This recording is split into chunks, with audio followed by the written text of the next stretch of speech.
नमस्कार प्यारे विद्यार्थियों, सांवरिया ऑनलाइन जोन में आप लोगों का फिर से स्वागत है।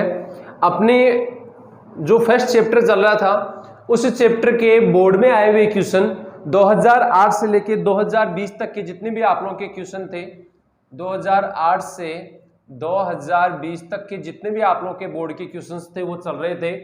अपने दो क्वेश्चन और बचे हुए हैं, उनको और देख लेते हैं। आज अपने फर्स्ट चैप्टर में जितने आप लोगों के क्वेश्चन बन सकते थे, जितने क्वेश्चन आप लोगों के बने, जितने बोर्ड में आए हुए क्वेश्चंस थे, उन क्वेश्चंस का हम लोगों ने जिक्र कर लिया। यहाँ आज अपना लास्ट वीडियो है चैप्टर फर्स्ट के लिए, ठीक है। तो देखो, इन वीडियो को आप लोग जरूर देखना। जैसे आप लोग के इससे पीछे वाला वीडियो है या उससे पीछे जो अपने बोर्ड एग्जाम में आए हुए क्वेश्चंस जो किए हैं, उन वीडियोस को देखने से पहले, उनसे पहले जितने अपन ने क्वेश्चंस किए हैं उनके वीडियो देखना आप लोग के लिए बहुत ही आवश्यक है। तो देखते हैं अपन अपना जो क्वेश्चन है वो क्या कह रहा है। ये क्वेश्चन आप लोग के शायद 34वें नंबर का क्वेश्चन होगा। जो भी है आप लोग सीक्वेंस से अपने कोई मतलब नहीं, ये आप लोगों के 2010 में आया हुआ क्वेश्चन है। 2010 की बोर्ड एग्जाम में आया हुआ क्वेश्चन है। हम लोग 2008 से 2020 तक के जितने भी बोर्ड में आए हुए क्वेश्चंस हैं उन क्वेश्चनों को हम लोग यहां पर सोल्व कर रहे हैं, कोशिश करेंगे। कुछ स्टूडेंट्स आप लोग के जो टेलीग्राम का अपना सांवरिया ऑनलाइन जोन का जो ग्रुप है उसमें जुड़ रहे हैं, धीरे धीरे उसमें संख्याएं बढ़ती जा रही है। तो हम लोग कल से कोशिश करेंगे जितने क्वेश्चंस हम लोग यहाँ पे करवाएंगे उनको पहले आप लोग के पहले दिन उस टेलीग्राम पे वो क्वेश्चंस आप लोग को मिल जाएंगे। उन क्वेश्चंस को आप लोग घर पे सोल्व करेंगे। पहले आप लोग खुद सोल्व करो, उसके बाद में आप लोग यहाँ उनका सॉल्यूशन देखेंगे। जैसे जिस टाइप के क्वेश्चन बन सकते हैं, जिनके आंसर वहां यहाँ आप लोग जिस प्रकार से भी समझ सकते हैं उस हिसाब से आप लोग के यहाँ मिल जाएंगे। तो पहले आप लोगों को टेलीग्राम पे आए हुए क्वेश्चंस जो है पीडीएफ जो मिलेगी उन क्वेश्चंस को सोल्व करेंगे, उसके बाद में ये वीडियो देखेंगे। तो मैक्सिमम टाइम आप लोगों को स्टडी पे देना है। आप लोगों को पता है आज अपने माध्यमिक शिक्षा बोर्ड के निदेशक ने ये बिल्कुल स्पष्ट कर दिया है कि बोर्ड एग्जाम होगी।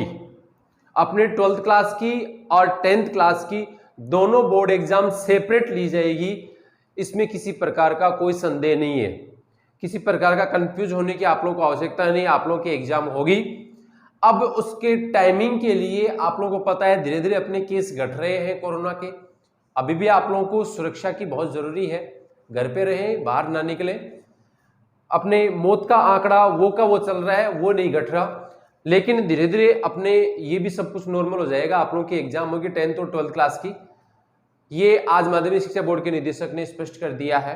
तो अपन यहाँ देख रहे हैं जो आप लोगों के पास में क्वेश्चन है उस क्वेश्चन का अपन जिक्र कर रहे हैं। क्वेश्चन क्या कह रहा है, विद्युत द्विध्रुव की परिभाषा दीजिए।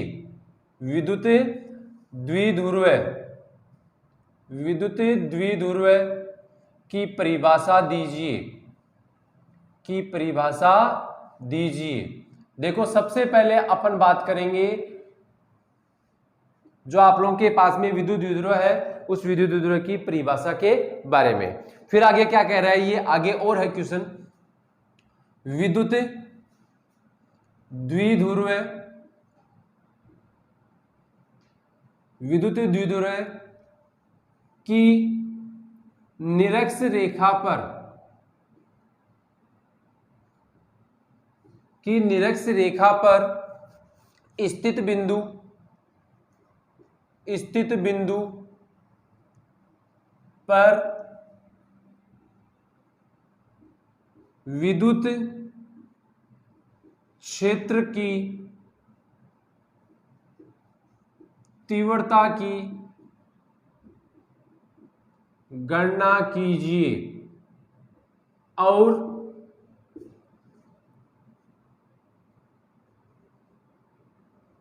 आवश्यक चित्र बनाइए, और आवश्यक चित्र बनाइए। यह आप लोगों का क्वेश्चन है। फिर से रिपीट कर रहा हूं, अपना जो क्वेश्चन है ये दो पार्ट में दे रखा है।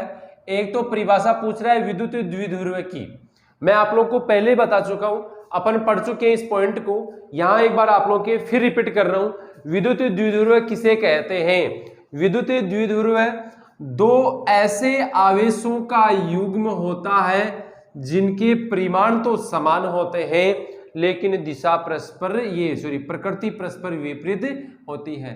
मैं यहां लिख रहा हूं आप लोगों के परिमाण समान प्लस प्रकृति विपरीत।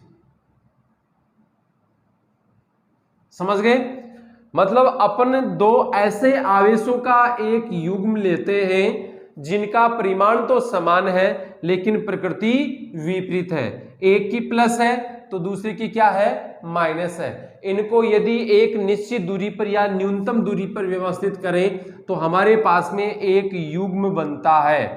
क्या बनता है? एक युग्म बनता है। इस युग्म को हम लोग क्या कहते हैं? विद्युत द्विध्रुव आघूर्ण।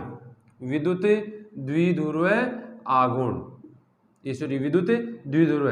और विद्युत द्विध्रुव का आघूर्ण जो होता है जिसको आप लोग P के द्वारा प्रदर्शित करते हैं तो वो कहलाता है आप लोगों के विद्युत द्विध्रुव आघूर्ण कहलाता है। क्या कहलाता है? विद्युत द्विध्रुव आघूर्ण। क्या कहलाता है? विद्युत द्विध्रुव आघूर्ण। एक बार फिर रिपीट कर रहा हूं, शायद मैंने थोड़ा सा अलग बोल दिया। यहां आप लोगों के पास में दो ऐसे आवेश जिनका परिमाण तो समान होता है लेकिन इनकी प्रकृति क्या होती है? विपरीत होती है। इन दोनों आवेशों को एक न्यूनतम दूरी पर व्यवस्थित करते हैं तो इनका युग्म कहलाता है विद्युत द्विध्रुव। क्या कहलाता है इनका युग्म? विद्युत द्विध्रुव। और इस द्विध्रुव का जो आघूर्ण होता है वो विद्युत द्विध्रुव आघूर्ण कहलाता है। इसे P के द्वारा प्रदर्शित करते हैं। इसका सूत्र P बराबर Q इंटू 2A होता है। क्या होता है? P बराबर Q इंटू 2A। ये सदिश राशि होती है। क्या होती है ये? सदिश राशि। मैं आप लोगों के देखो एक चीज को बार बार रिपीट कर रहा हूं, इसलिए कर रहा हूं कि आप लोग के तैयार हो जाए, याद हो जाए। P vector equal Q into 2A vector. ये आप लोगों के पास में इसका सदिश रूप हो गया। ये सदिश राशि होती है इसलिए सदिश रूप कर लिया अपन ने। ये जो आप लोगों के पास में विद्युत द्विध्रुव आघूर्ण है इसकी जो दिशा होगी वो माइनस Q आवेश से प्लस Q आवेश की ओर होगी। बोलो कोई दिक्कत है किसी को? तो ये आप लोग के पास में स्थिति बन रही है। तो इस स्थिति को आप लोग के प्रदर्शित कर रखा है। बिल्कुल क्लियर? चलो अब अपन आगे चलते हैं इस क्वेश्चन पे। अभी आप लोगों के पास में एक छोटा सा पार्ट हुआ है, एक परिभाषा हुई है जो यदि आप लोगों के ये क्वेश्चन 3 नंबर का आ गया तो वो आधा नंबर का ही आएगा। अभी तक आप लोगों के आधा नंबर का ही पार्ट कंप्लीट हुआ है। एक स्टूडेंट का मैसेज आया था कि सर स्क्रीनशॉट लेने का हमें टाइम दीजिए। तो भाई टाइम हमारे पास कहाँ है? टाइम देने के लिए अपने पास में टाइम कहाँ है? टाइम देने के लिए माध्यमिक शिक्षा बोर्ड के पास ही टाइम नहीं है तो अपने पास टाइम कहां से होगा? अपने को तो माध्यमिक शिक्षा बोर्ड से 2 कदम आगे चलना है तब हम लोग सक्सेस होंगे। तो अपने को टाइम निकालना पड़ता है, टाइम मिलता कहां है? ये अपने कंपटीशन की इतनी लंबी भीड़ लगी हुई है कि इसके लिए हमें इस दौड़ में आगे निकलने के लिए अपने को टाइम मैनेज करके चलना पड़ता है। इतना आप लोग के टाइम होता है, वीडियो को पॉज करो और आप लोग आराम से स्क्रीनशॉट ले सकते हो बेझिझक, कोई दिक्कत नहीं। अगला अपना पॉइंट क्या कहता है? विद्युत द्विध्रुव ले रखा है। मैं यहां डायग्राम बना रहा हूं, यहां ध्यान देना आप लोगों को। ये माइनस क्यू है, बड़ा बड़ा लिख रहा हूं मैं, ये प्लस क्यू है, ठीक है। यहां आप लोग के पास में हो गया ओ बिंदु। ये जो दूरी ली जा रही है ये दूरी आप लोग के पास में है ए, यहां से यहां तक, और ये है ए, ठीक है। अब मैं यहां इस द्विध्रुव की जो केंद्र बिंदु है वहां से निरक्ष रेखा लेता हूं और इस निरक्ष रेखा पर हम लोग एक बिंदु ले लेते हैं पी बिंदु। क्या लेंगे? यहां पे एक पी बिंदु लेते हैं। ये जो दूरी आप लोगों के ली जा रही है ये दूरी आर है, ठीक है। ये दूरी ए ले ली, ये आर ले ली, ये क्या इसके ऊपर लंब है। ध्यान रखना यहां आप लोगों के पास में ये मैं ए बिंदु ले रहा हूं, ये बी बिंदु ले रहा हूं। ए बिंदु पर माइनस क्यू आवेश है, बी बिंदु पर प्लस क्यू आवेश है। यहां आप लोगों के पास में इन दोनों आवेशों के बीच की दूरी 2a ले रखी है। ये जो दूरी आप लोगों के पास में 2a ले रखी है, इस दूरी को हम लोग 2a ले रहे हैं। क्यों ले रहे हैं? क्योंकि हमें O से 2 भागों में डिवाइड करना है। ए करना है। अब देखो यहां अपन देख रहे हैं इस माइनस क्यू आवेश के कारण जो विद्युत क्षेत्र उत्पन्न होगा उसकी डायरेक्शन ये होगी, तो मैं यहां ले सकता हूं E1 वेक्टर। क्लियर? और इसके कारण जो उत्पन्न हो रहा है उसकी डायरेक्शन ये होगी E2 वेक्टर। इस प्रकार से आप लोगों के ये डायरेक्शन बन रही है, ये स्थिति आप लोगों के बन रही है। तो यहां आप लोगों के जो स्थिति बन रही है, इस स्थिति में हम लोग ये देखेंगे कि यहां मैं कोण थीटा ले रहा हूं, ये भी कोण थीटा होगा। क्यों? क्योंकि ये आप लोगों के पास में देखो दो त्रिभुज हैं, एक त्रिभुज आप लोगों के पास में AOP और एक BOP, दोनों सर्वांगसम है। आप लोगों ने शायद मैथ में पढ़ा होगा, दो त्रिभुजों को सर्वांगसम सिद्ध करने के लिए उनकी तीन चीजें बराबर करना जरूरी है। यहां देखो आप लोगों के पास में ये दो कोण 90-90 डिग्री के, ये R दोनों में उभयनिष्ठ है, ये A है, इसका मतलब तीन चीजें अपनी बराबर होगी, और तीन चीजें बराबर हो गई तो हमारे पास में दोनों त्रिभुज AOP तथा BOP दोनों ही क्या है? सर्वांगसम है। ठीक है, चलो अपन आगे चलते हैं। अब ये स्थिति बन गई। अब देखो अपन यहां दो विद्युत क्षेत्र ले रहे हैं, एक E1 है एक E2 है। इनका परिणामी ज्ञात करने के लिए हम लोग यहां पर घटक बनाएंगे। देखो घटक बनाएंगे तो ये थीटा कोण है, तो ये भी क्या बनेगा? थीटा कोण। ठीक है, ये स्थिति बन रही है। तो अपन ये देख रहे हैं ये थीटा है तो ये भी थीटा कोण बनेगा। अपने पास में दो घटक बनेंगे, एक लंबवत घटक और एक समांतर घटक। लंबवत घटक और समांतर घटक दोनों ज्ञात करने के लिए देखो सबसे पहले इसके दो घटक बनाएंगे, एक ये लंबवत घटक है, ये समांतर घटक है। जिसके साथ में कोई कोण नहीं होता वो कौन सा घटक होता है? साइन में घटक होता है। जिसके साथ में कोण होता है वो किस में होता है? कोस में घटक होता है। ऐसे ही इसके दो घटक बन जाएंगे, तो ये ए घटक बन गया E1 वेक्टर कोस थीटा, क्योंकि इसके साथ में कोण है, और ये बन गया आप लोगों के पास में E1 वेक्टर साइन थीटा। अपने पढ़ा है चैप्टर में पीछे। ठीक है, आप लोगों ने भी ध्यान से पढ़ा होगा, बहुत अच्छी तरीके से आप लोगों को क्लास में सर ने करवाया होगा। अपन यहां देख रहे हैं कि ये जो आप लोगों के पास में दो जो घटक बन रहे हैं, उन घटकों का मान निकालने से पहले अपन ये देख रहे हैं यहां एक विद्युत क्षेत्र की दिशा लेंगे। विद्युत क्षेत्र की दिशा अपन लेते हैं, देखो क्या हो जाएगी, ये माइनस क्यू आवेश है, ये प्लस क्यू आवेश है, माइनस क्यू आवेश है प्लस क्यू आवेश की ओर इस साइड में दिशा लेंगे तो आएगी पॉजिटिव, और इस साइड में दिशा लेते हैं तो आएगी नेगेटिव। सबसे पहले मैं बात कर रहा हूं विद्युत द्विध्रुव, विद्युत द्विध्रुव के प्लस क्यू आवेश के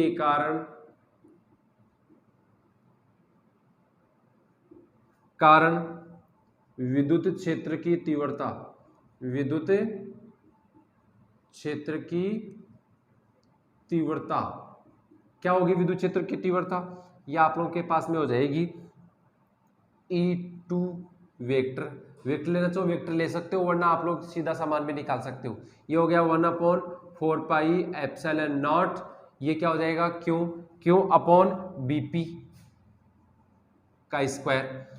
अब देखो चूंकि BP का स्क्वायर, देखो यहां आप लोग के पास में एक त्रिभुज बन रहा है, मैं त्रिभुज ले लेता हूं। त्रिभुज BOP में क्या हो जाएगा? त्रिभुज BOP में देखो करण तो क्या है? BP, तो BP स्क्वायर। आधार क्या है आप लोगों के पास में? OB square. और करण क्या है? ये लंब क्या है? OP square. देखो करण आप लोगों के पास में BP हो गया, OP आप लोगों के पास में आधार हो गया, ये OB आप लोगों के पास में आधार हो गया, और OP आप लोगों के पास में लंब हो गया। तो देखो मैं यहाँ पे मान ज्ञात कर रहा हूँ BP स्क्वायर, जो आप लोगों को ज्ञात करना है। OB का मान क्या है? OB का मान A है तो A स्क्वायर, और ये R स्क्वायर। इसका मान मैं यहाँ रख लूंगा तो आप लोगों के पास में क्या आएगा?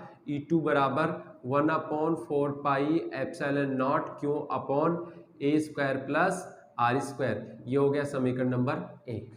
इसी प्रकार से अपन ज्ञात करेंगे विद्युत द्विध्रुव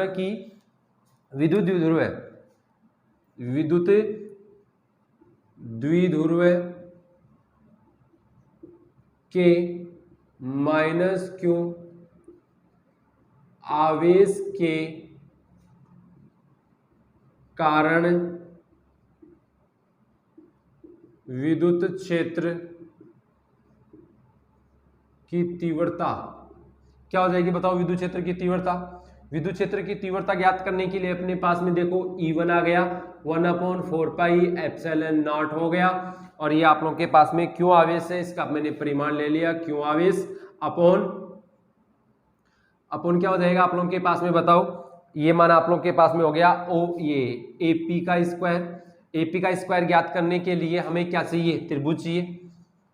एक बार मैं क्वेश्चन को मिटा दूं, सबको पता है आप लोगों को क्वेश्चन जो आप लोगों को बनाया है उसमें डायग्राम में आप लोगों को बनाना है, तो मैं क्वेश्चन मिटा रहा हूं यहाँ पे एक बार। 2010 में आया हुआ क्वेश्चन है, मोस्ट है। मैंने आप लोगों को दोनों करवा दिए, विद्युत द्विध्रुव की एक्स रेखा भी करवा दी, विद्युत द्विध्रुव की निरक्ष रेखा भी करवा दी। अब की बार आप लोगों के पास में ये निरक्ष रेखा आने की संभावना है। चलो अपन आगे देखते हैं। तो आप लोगों के पास में देखो त्रिभुज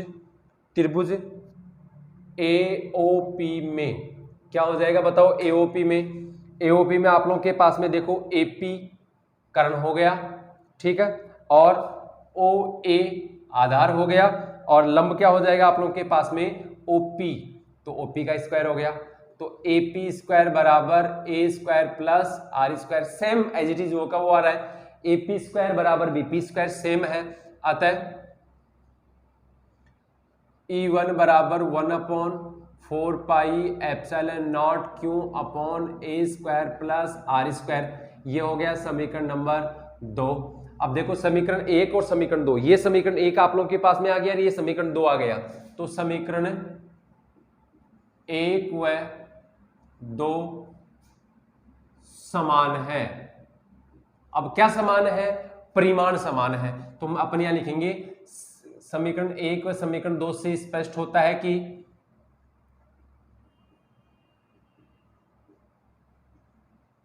कि इनका परिमाण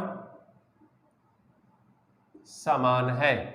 किनका परिमाण समान है, उत्पन्न होने वाले दोनों विद्युत क्षेत्रों का परिमाण क्या है, समान है। तो हम लोग यहां पर E1 और E2 दोनों का मान समान ले लेंगे, और E1 और E2 दोनों का मान यदि समान होगा तो आप लोगों के पास में देखो दो घटक बन रहे हैं, एक लंबवत घटक है और एक समांतर घटक है। जो लंबवत घटक है, यह लंबवत घटक परस्पर एक दूसरे के प्रभाव को निरस्त कर देंगे। मैं यहां आप लोगों को लैंग्वेज लिख के बता रहा हूं, चाहो तो स्क्रीनशॉट ले लो, बाद में कहोगे सर स्क्रीनशॉट के लिए टाइम नहीं दिया, स्क्रीनशॉट ले सकते हैं, ठीक है।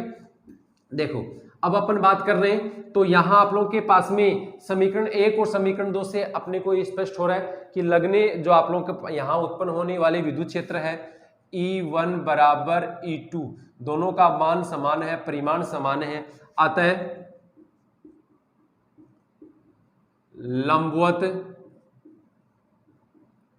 घटक परिमाण में समान होंगे, लेकिन दिशा रैखिक रूप से परस्पर विपरीत है, रैखिक रूप से परस्पर विपरीत है, अतः ये एक दूसरे के प्रभाव को निरस्त कर देंगे। अब देखो लंबवत घटक दोनों एक दूसरे के प्रभाव को निरस्त कर देंगे, इसका मतलब इनका प्रभाव तो क्या हो गया, निरस्त हो गया। बचे कौन आप लोग के पास में, ये दो घटक जो दोनों समान दिशा में है, परिमाण दोनों का समान है, परिमाण आप लोगों ने ज्ञात कर लिया E1 बराबर E2, ठीक है। चलो आगे देख रहे हैं, तो अपने पास में क्या आ जाएगा, देखो डायग्राम नहीं मिटाएंगे अपन, यहां लिख रहा हूं मैं, उसके बाद में ये मिटा के अपन आगे से कर लेंगे। मैं यहां लिख रहा हूं आप लोगों के पास में समांतर घटक से क्या हो जाएगा, टोटल E ज्ञात करना है आप लोगों को। टोटल E बराबर, मैं यहां आप लोगों के पास में वेक्टर ले लूं, तो E1 vector plus E2 vector हो गया। अब दोनों का परिमाण समान है, दोनों परस्पर एक दूसरे से जुड़ रहे हैं, तो अपन ये देख रहे हैं दोनों की दिशा क्या है। देखो ये दिशा तो हो गया आप लोगों के पास में P वेक्टर की दिशा, या सॉरी P कैप की दिशा, और ये दिशा आप लोग ले रहे हैं तो ये क्या होगी, माइनस पी कैप की दिशा हो गई कि नहीं, तो मैं अपन यहां मान ले लेंगे, तो इसकी दिशा क्या होगी, माइनस। तो अपने पास में देखो इनका मान अपन रख देंगे, तो आप लोगों के पास में अब देखो मैं E1 जो ले रहा हूं वो ये वाले मान ले रहा हूं, यहां ध्यान रखना E1 जो आप लोगों के पास में, या आप लोग ले लो यहां डैश ले लो, तो ये हो गया आप लोगों के पास में E1 डैश वेक्टर, और ये हो जाएगा आप लोगों के पास में E2 डैश वेक्टर। इस प्रकार से ले लेंगे तो आप लोगों के पास में क्या हो जाएगा, दोनों को जोड़ दूंगा, सीधा सा कर रहा हूं मैं आप लोगों के पास में E1 वेक्टर कॉस थीटा। अब मैं यहां से वेक्टर हटा के यहां माइनस पी कैप ले सकता हूं, कोई दिक्कत नहीं, घबराना नहीं है आप लोगों को, आप लोगों ने पढ़ा है बाकायदा, ये नई चीज नहीं है आप लोगों के लिए, आप लोगों ने पढ़ा है 12th क्लास में, वही चीज करवा रहा हूं मैं आप लोगों के यहाँ पे, ठीक है। तो देखो अब अपन आगे चलते हैं, तो आप लोगों के पास में देखो E1 और E2 दोनों का मान समान आया था, E वेक्टर इक्वल टू, इसका मान क्या आया था आप लोगों के पास में 1/4 पाई एप्सिलॉन नॉट, और ये Q upon a square plus r square, और ये हो गया cos theta minus P cap, ठीक है। अब देखो चूंकि कोस थीटा बराबर, कोस थीटा आप लोग दोनों में से कोई भी एक आप लोग त्रिभुज ले सकते हैं, कोस थीटा बराबर क्या होता है, आधार बटा कर्ण। अब देखो इसके सामने वो ये लंब है, ये आधार हो गया और ये कर्ण हो गया, कर्ण का मान आप लोगों के पास में a square plus r square, दोनों में से कोई भी एक ले लो, a square plus r square का अंडर रूट, क्योंकि ये आप लोगों के पास में वो तो स्क्वायर वाला मान है, ये आप लोगों के पास में क्या आ गया, अंडर रूट। अंडर रूट नहीं लेना चाहो आप लोग तो इसकी जगह आप लोग पावर 1/2 ले सकते हैं, अंडर रूट ले लो या पावर 1/2 ले लो, एक ही बात है। तो आप लोगों के पास में क्या हो जाएगा, a upon a square plus r square की पावर 1/2 आता है।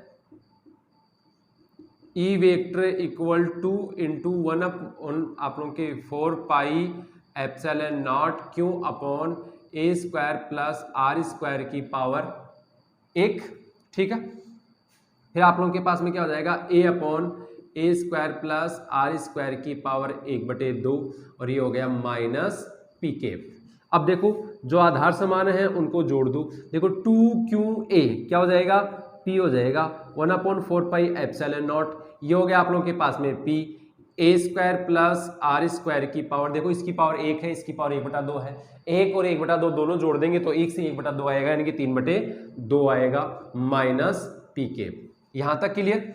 अब देखो अपन पढ़ते हैं कि a लेस देन r है, अतः a स्क्वायर को r स्क्वायर की तुलना में नगण्य मानने पर,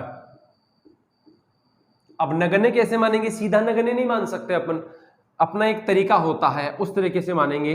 तो देखो इस स्टेप का आप लोगों को ध्यान रखना है, 4 पाई एप्सिलॉन नॉट P, मैं यहां से कॉमन ले लूंगा, क्या कॉमन लूं बताओ, यहां से अपने को कॉमन लेना है, क्या कॉमन लिया जाए, यहां से आप लोगों के r स्क्वायर यहां कॉमन ले लिया, 3/2 इसकी पावर है, तो ये क्या हो जाएगा आप लोग के 1 प्लस a स्क्वायर बटा r स्क्वायर की पावर 3/2, और ये माइनस पी कैप। अब देखो ये a बटा r, ये a स्क्वायर बटा r स्क्वायर हो गया ना, इसका मान 0 हो जाएगा तो 1 बचेगा, तो आप लोग के पास में क्या होगा, E vector equal 1/4 pi epsilon not P upon क्या हो जाएगा आप लोग के पास में, देखो 2 से 2 कट गया, r की पावर 3, और ये हो गया माइनस पी कैप। आप लोग इसको ऐसे लिख लेंगे, E वेक्टर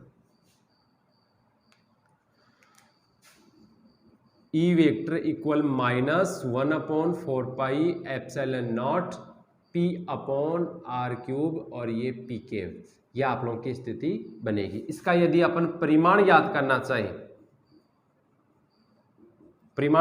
चाहें, तो आप लोगों के पास में E/4 pi epsilon not P upon r cube, यह आप लोगों के पास में है निरक्ष रेखा पर, कौन सी स्थिति पर है, ये निरक्षीय स्थिति पर, कौन सी स्थिति पर है, ये निरक्षीय स्थिति पर है। एक्सीय स्थिति निरक्षीय स्थिति में भी एक संबंध होता है, जो आप लोगों ने 12th क्लास में बाकायदा पढ़ा है। तो इस प्रकार से आप लोगों का एक क्वेश्चन कंप्लीट होता है। देखो इतना टाइम हो गया, इतना अपना वीडियो चल गया, एक क्वेश्चन हुआ है जो बहुत बड़ा क्वेश्चन है आप लोग के, ठीक है। अब एक क्वेश्चन और बच रहा है, वो और देख लो। चलो अगला क्वेश्चन देखो, अगला क्वेश्चन अपना क्या कह रहा है, जो भी है 33 34 जो भी आप लोग सीक्वेंस अपने हिसाब से देख लेना। हमारे पास में एक विद्युत द्विध्रुव है, विद्युत द्विध्रुव है, या ऐसे लिख लो एक विद्युत द्विध्रुव है, एक विद्युत द्विध्रुव है किसी समरूप विद्युत क्षेत्र में स्थित है तो इस पर कार्यकारी बल आघूर्ण का मान ज्ञात कीजिए और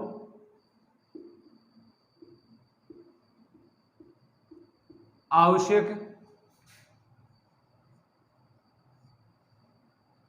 चित्र बनाइए। अब ये आप लोगों के पास में जो क्वेश्चन है, ये क्वेश्चन 2008 में आया हुआ क्वेश्चन है, लास्ट क्वेश्चन है। अपने 2008 से 2020 तक के क्वेश्चन किए थे, 2008 से नीचे क्वेश्चन नहीं बनेंगे, क्योंकि 2008 से नीचे क्वेश्चन है वो यही क्वेश्चन है, घूम फिर के ये बन रहे हैं। ठीक है, तो सबसे पहले मैं आप लोगों के ये बना रहा हूं विद्युत क्षेत्र, और इस विद्युत क्षेत्र में हम लोग एक द्विध्रुव लेंगे।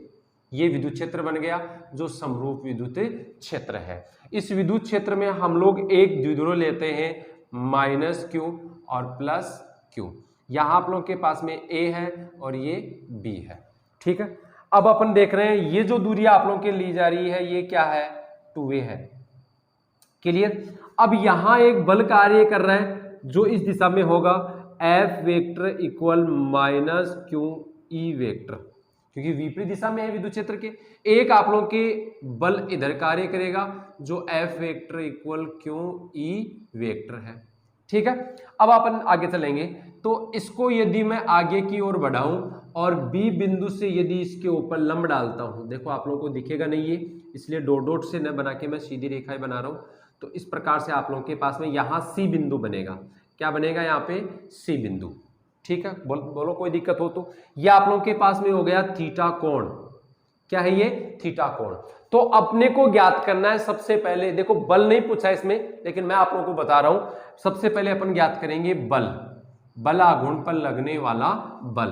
देखो आप लोगों के पास में F इक्वल QE आ रहा है। ठीक है, सदिश रूप लेंगे तो दिशा के कारण माइनस लग रहा है यहाँ पे, ये विपरीत दिशा में इसलिए माइनस का आ गया और ये प्लस का हो गया। तो आप लोगों के पास में जो बल होगा वो बल F इक्वल QE होगा। फिर अपन बात करते हैं बल आघूर्ण की। बल आघूर्ण की परिभाषा अनुसार, बल आघूर्ण की परिभाषा क्या कह रही है, ये आप लोगों के पास में बल आघूर्ण बराबर दोनों बलों में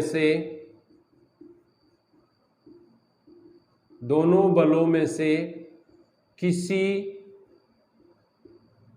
एक बल का परिमाण गुणा दोनों बलों के बीच की लंबवत दूरी। देखो थ्योरी में लिख दिया मैंने पूरा, ध्यान देना आप लोग। बल आघूर्ण क्या होता है, बल आघूर्ण को हम लोग टो के द्वारा रिप्रेजेंट करते हैं, और बल आघूर्ण क्या होता है, दोनों बलों में से किसी एक बल का परिमाण तथा दोनों बलों के बीच की लंबवत दूरी का गुणनफल होता है। ठीक है, तो चलो मैं ऊपर से क्वेश्चन मिटा देता हूं, आप लोगों के डायग्राम अपने काम में आएगा।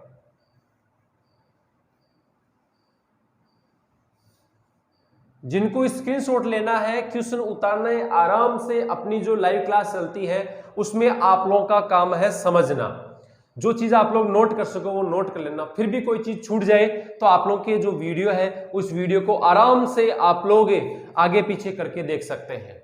ठीक है, तो चलो अपन देखेंगे यहाँ पे उस वीडियो को, वहीं पे आप लोग रोक के भी देख सकते हैं, वो वीडियो आप लोगों का आगे पीछे भी चल सकता है। तो अपने पास में आ गया टो इक्वल, अब देखो टो तो हो गया बल आघूर्ण, दोनों बलों में से कोई एक बल का परिमाण, चाहे ये ले लो या ये ले लो। मैंने ले लिया आप लोगों के पास में F, बाद में लेंगे F का मान। तो ठीक है। इनके बीच की लंब दूरी मैंने ले लिया आप लोगों के BC। सबसे पहले अपने को BC ज्ञात करना है।